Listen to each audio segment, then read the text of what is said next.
Namaste Bitya, myself JB Neha Saini from Physiotherapy and Diagnostics, Jyoti Vidyapeeth Women's University. Here I am going to tell you about the anatomy of the hip bone.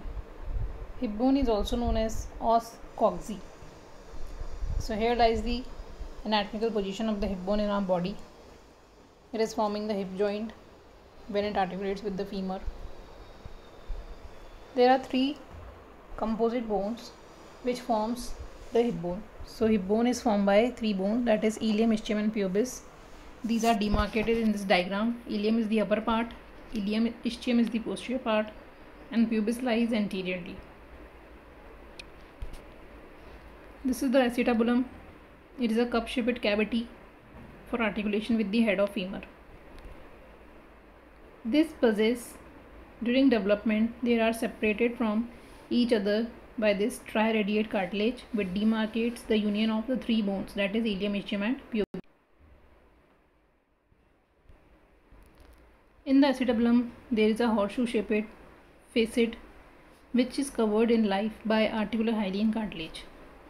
It is one of the two articular surfaces of the hip joint. The pubis consists of three main sections and has number of interesting features like superior ramus of pubis, which is highlighted in the diagram. This is body of pubis, and this is inferior ramus of pubis. This is obturator crest, and the lower is obturator groove. This is the pubic tubercle. It gives attachment to the inguinal ligament. Pubic tubercle also gives attachment to the adductor longus muscle. Here we can see the adductor longus muscle is the muscle of medial compartment of the thigh. This is the inferior ramus of pubis, which is articulating with the ischial ramus and forms the ischiopubic ramus. This is the body of ischium, and this is ischial tuberosity. Ischial tuberosity is a part of the hip bone upon which the upper body rests when a person is seated. This is known as ischial spine. This is obturator foramen. This is the largest hole in the hip bone. And the ilium also has some interesting features like it has internal surface which is known as medial surface. This is the medial surface. This is the lateral surface, also known as gluteal surface. This is known as body of ilium. And this is the ala of ilium. This is the iliac crest at which we tie our belt. This is the anterior superior iliac spine. This is posterior superior iliac spine. So iliac crest extends from anterior superior iliac spine up to posterior superior iliac spine. Then below we have posterior superior. Below the posterior superior iliac spine we have the posterior inferior iliac spine, and this is anterior inferior iliac spine. Now the gluteal surface, that is the lateral surface of the ilium, gives attachment to the gluteal muscles. This is the gluteus maximus muscle, largest muscle of the human body. This is the medial surface of the ilium, which is divided into two parts. This is the auricular facet. This auricular facet articulates with the sacrum and forms sacroiliac joint. So here we can see the sacroiliac joint.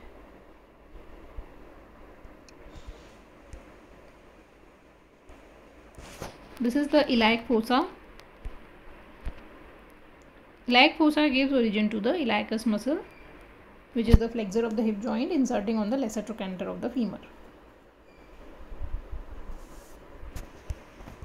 Now the muscular attachment on the hip bone. On the iliac crest, the lateral lip gives attachment to the tensor fasciae lata muscle. So this is the tensor fasciae lata muscle inserting into the iliotibial tract. Iliotibial tract is this much part, and the rest is, this is the muscle, that is tensor fasciae lata. Another muscle which is originating from the anterior superior iliac spine is the sartorius muscle. also known as Taylor's muscle. It is inserting on the upper end of tibia, medial aspect. Then this is the gluteal surface of gluteal surface of hip bone, and from here we have the origin of gluteal muscles. Posterior most part, it was giving origin to gluteus maximus, and the middle we have the gluteus medius. So this is the gluteus medius muscle originating from the gluteal surface of ilium between posterior and anterior gluteal lines. On the gluteal surface of ilium we have three gluteal lines: anterior, posterior and inferior gluteal line. So between posterior and anterior gluteal lines we have the origin of gluteus medius. This is the anterior gluteal line, this is the posterior gluteal line, and this is the inferior gluteal line. So between anterior, this is anterior and this is posterior gluteal line, we have the origin of gluteus medius. Then between anterior and inferior gluteal line, this is anterior gluteal line, this is inferior gluteal line. In between these two we have the origin of gluteus minimus, and it is inserting on the anterior aspect of the greater trochanter. Then gluteus maximus, it is originating from the gluteal surface of ilium posterior to the posterior gluteal line. So this is posterior to the posterior gluteal line, we have the origin of gluteus maximus. Then piriformis, it is arising from the gluteal surface of ilium at the margin of greater sciatic notch. So this is the greater sciatic notch, and its upper margin is giving origin to the piriformis muscle. Then on the ischial spine we have the origin of superior gemellus,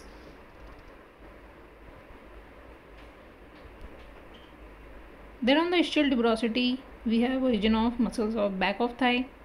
One is the semitendinosus muscle arising from the superomedial part of the quadrant of the posterior surface of the ischial tuberosity. This can be understood by this schematic diagram. In this we have drawn the ischial tuberosity as the coma shaped structure. This complete is the ischial tuberosity, and it has been divided into two parts, the upper quadrangular and lower triangular part, by this horizontal ridge. So this is upper quadrangular part and this is lower triangular part. Upper quadrangular part is again divided by this oblique ridge into superolateral and superomedial part. This is superomedial part.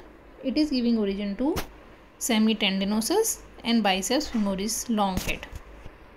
So these two muscles are arising from the superomedial part, and superolateral part gives origin to semimembranosus muscle. The lower triangular part is again divided into the lateral and the medial part. The lateral part gives origin to hamstring muscle, hamstring part of the adductor magnus, and the medial part is having lodging the fat. So this fat is providing cushion effect during sitting. So here we have given the diagram for semitendinosus arising from the superomedial part of the ischial tuberosity, and this is biceps femoris long head in conjunction with the semitendinosus muscle. It is arising from the superomedial part of the ischial tuberosity. So this is the long head of biceps and this is short head of biceps. Biceps means two heads of a region, long and short. Then this is semimembranosus muscle arising from the superolateral part of the ischial tuberosity. Then this is the quadratus femoris muscle arising from the lateral border of the ischial tuberosity. This is the quadratus femoris. It is quadrangular in shape, that is why it is named as quadratus femoris. Then this is the adductor magnus. It is arising from the inferior pubic ramus and ischial ramus, and also from the ischial tuberosity, lower triangular part of the ischial tuberosity. This is the origin of adductor magnus. This is adductor brevis originating from the inferior ramus and the body of pubis. Brevis means small muscle. Then this is the adductor longus originating from the anterior surface of body of pubis. This is gracilis. This is originating from the inferior ramus of pubis and the ramus of ischium. This is your obturator externus muscle arising from the external surface of the obturator membrane, also the bony margins of the obturator foramen. This is your obturator externus. Now rectus femoris. Rectus femoris muscle is a muscle of your front of thigh. It has two heads of origin, straight and reflected. Straight head arises from the anterior inferior leg spine and the reflected head arises from the groove of the acetabular cavity. This is acetabular cavity. Just above it there is a groove which is giving origin to the reflected head of rectus femoris. Then this is the iliacus muscle originating from the iliac fossa, that is the medial surface. Now the questions related to this topic, these are: write short note on attachments of the ilium. So in this you have to mention about this attachment on the medial lateral surface and the iliac crest. Then the second question is the ischial tuberosity. In this you have to draw the ischial tuberosity, demarcate its location and the attachments on the ischial tuberosity. Then exercise, in this you have to draw this diagram and label all the structures which are demarcated in this figure. And then the next exercise, you have to draw the attachments of the hip bone. Use orange color for the origin and sky blue color for the insertion. So this is the attachments of the hip bone. So this completes the topic, the anatomy of the hip bone. Thank you.